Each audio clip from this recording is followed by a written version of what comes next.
Eu acho os nossos cursos muito fracos. É claro que você tem exceções, claro que você tem uma enorme quantidade de professores bem intencionados e dedicados, né? Mas o ensino como um todo de design, eu acho ele muito fora da realidade, eu acho ele muito pouco embasado, né? Bibliografia de design, e eu tenho maior orgulho disso, porque eu fui um agente disso, surgiu há 15 anos atrás com a 2AB. Antes a gente tinha publicado no Brasil, ao longo da história do Brasil, isso foi um levantamento da revista Estudos em Design, é uma revista acadêmica que existiu até, acho que até o ano 2000, 2000 e pouco, né? 2004, talvez. E aí a Estudos em Design fez um levantamento, livros que eram claramente sobre design, publicados no Brasil em português, se não me engano eram 16, ao longo de 500 anos de história, né? De 100 anos, 150 anos de imprensa, 100 anos. Então a gente não tinha bibliografia. Agora, isso daí já é 1997, 96. A EGE é de 62, né? Faz a conta, isso daí dão 34 anos. Como é que durante 34 anos você deu aula sem livro? Que aulas eram essas dadas sem livro? Como todo o ensino, por aí eu acho que está complicado. Por quê? Porque tem ideias complicadas. Currículo, por exemplo, as pessoas ficam discutindo mudança de currículo. Eu acho que tal a gente discutir, pensar o ensino sem currículo? Outra forma. Talvez essa tenha se esgotado. Recebi um convite há um tempo atrás de uma entidade associativa da área do comércio para se criar cursos de design de nível médio. Isso é um assunto que me preocupa muito. Mostra que não se entendeu o que é design ainda. Claro que tem que haver o profissional de nível médio, mas não design. Né? Vamos fazer um médico de nível médio, quer dizer, uma coisa inconcebível. Há fortes rumores de que se tende a criar cursos de especialização em nível médio para design. Então nós vamos preparar em 2 anos alguém que faz embalagem, em 2 anos alguém que faz design de joias. E isso é um rumor muito forte, e muita gente defende, porque o que se argumenta é o seguinte: alguém vai para a universidade não para ser mão de obra. Então, o projetista é mão de obra, é cabeça de obra, não mão de obra. A universidade existe para formar eruditos. A universidade hoje tem um equívoco, ela fica preocupada em ensinar software. Isso é um absurdo, não tem que ensinar software, não tem que saber, tem que ser autossuficiente. Eu vejo um cambio drástico no uso da informação através dos meios digitais, internet. Quero que ele aprenda a pensar, né? Entendeu? Ah, mas eu não sei fazer. Aprende. Sabe nadar? Não? Então aprende. Não sabe andar de bicicleta? Aprende. Existem materiais informativos fora da rede, importantíssimos. E isto devemos cuidá-los também. Por isso, eu recomendo, às vezes, aos alunos cultivam a costume de leitura sistemática, não? E por isso ajuda a reflexionar e pensar. Eu acho que, quando a gente falou, eu estava falando aqui, não, porque eu acho que os cursos são fracos, entre outras razões, porque é dada pouca prática no sentido da realidade mesmo, né?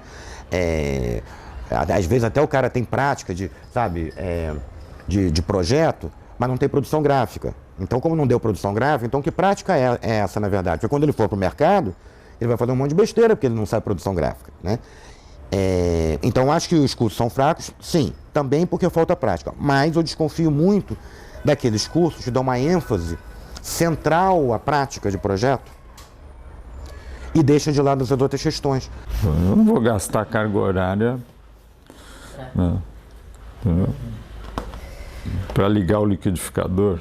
É um grande mestre de design gráfico no Brasil, acho eu, no meu entender, e principalmente porque ele era um cara muito cuidadoso com a produção gráfica. Então você tem projetos dele, o mais típico disso é a capa de qualquer coisa do Caetano, era um LP, né? Que o que ele fez? Ele trocou os fotolitos. O que era para ser o fotolito do magenta, ele mandou rodar na máquina do cian.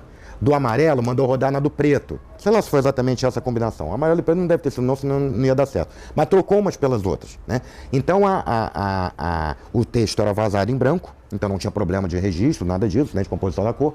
Mas as fotos do Caetano, elas ficaram com colorações diferentes, porque ele fez isso. Agora, só teve a ideia de fazer isso porque ele entendia de produção gráfica.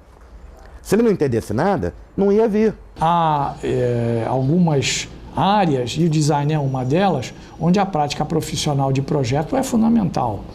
Claro que as demandas da universidade hoje são muito próprias e você ter professores de tempo integral é muito útil, porque você tem a possibilidade que esse professor não só dê um acompanhamento maior ao próprio aluno, aos projetos feitos em sala de aula e coisas do gênero.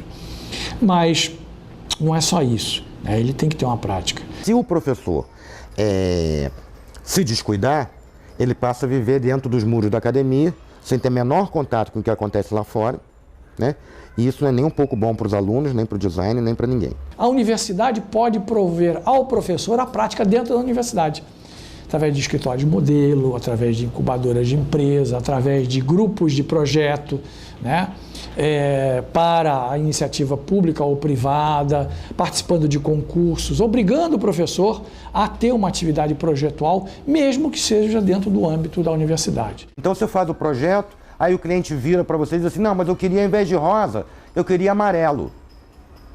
Aí você pode dar uma de primadona, não, então não quero mais conversa, vai embora. Ou então você pode virar e dizer, ah, tá bom, o senhor quer, então tá bom, então eu faço.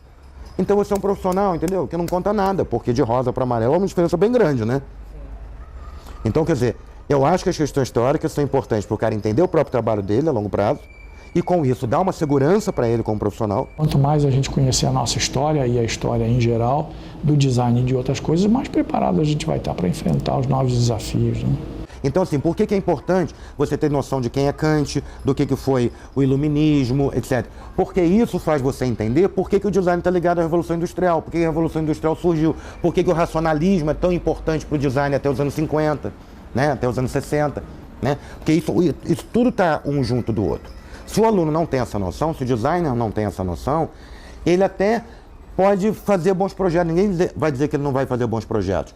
Mas aquele controle sobre os projetos, ele entender o que ele está fazendo, sabe? E com isso ele contribuir para a própria profissão, porque se você entende o que você está fazendo, você é seguro do que você está fazendo, você compartilha isso com seus colegas, com os clientes, ou seja, com a sociedade como um todo. Então você vai consolidando a profissão. Eu acho que se a gente não estuda esses fundamentos hoje em dia, a gente fica na superfície. Então a gente corre o risco realmente de ter uma profissão superficial. Quer dizer, que ela permanece apenas como uma contemplação de objetos e a análise desses objetos, e a gente tem até dificuldade, uma dificuldade atual, contemporânea, de se desligar dos objetos quando a vida real está se tornando desligada da vida material, dessa questão da materialidade das coisas. A gente tem coisas hoje que são absolutamente virtuais. O currículo já começa colocando essa nefasta distinção entre teoria e prática.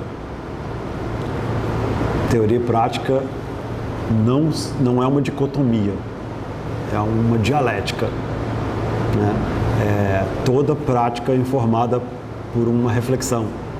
Agora, o que é importante numa escola de design? Eu acho que é importante, enfim, são muitas coisas, né? Mas podia pensar na ciência e no mercado, né?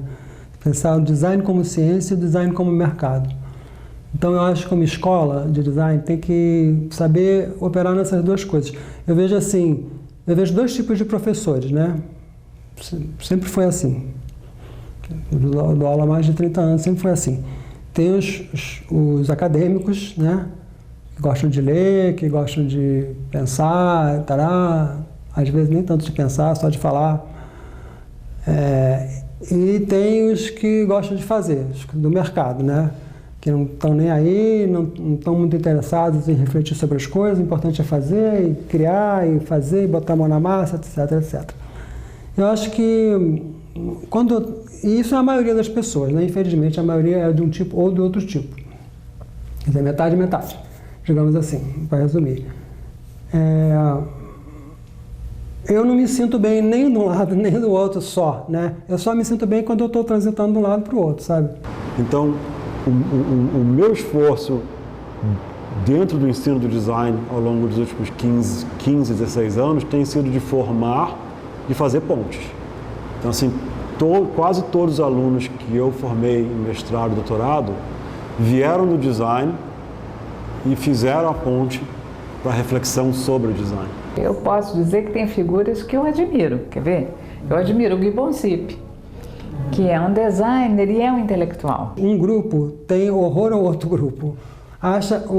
Os acadêmicos acham que o pessoal que faz design mesmo, do mercado e tal, são uns bobos, fazem aquela bobagem, não tem a menor importância, não tem o menor valor aquilo.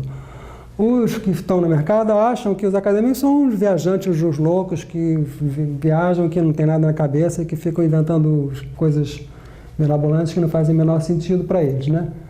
Mas eu não acho que nenhuma coisa nem outra, entendeu? Eu acho que é preciso fazer pontes entre essas duas coisas. Eu admiro aquelas pessoas que têm isso na contemporaneidade, pessoas com quem eu pude ter diálogo. Uma delas certamente é o professor Gibbon Zip, certamente é a Silvia Fernandes, que é uma pessoa que é designer gráfica, é crítica e historiadora e é uma propositora de novos métodos de ensino. A partir dessa postura de ver essas duas coisas como complementares e essenciais na escola de design, as duas níveis de ação e conhecimento, a partir daí vem milhões de coisas, entendeu? Tem milhões de coisas. Então, ou seja, tem que ter gente que pratique, tem que ter gente que escreva, tem que ter uma série de necessidades, né? Satisfazer uma série de necessidades para que esses dois polos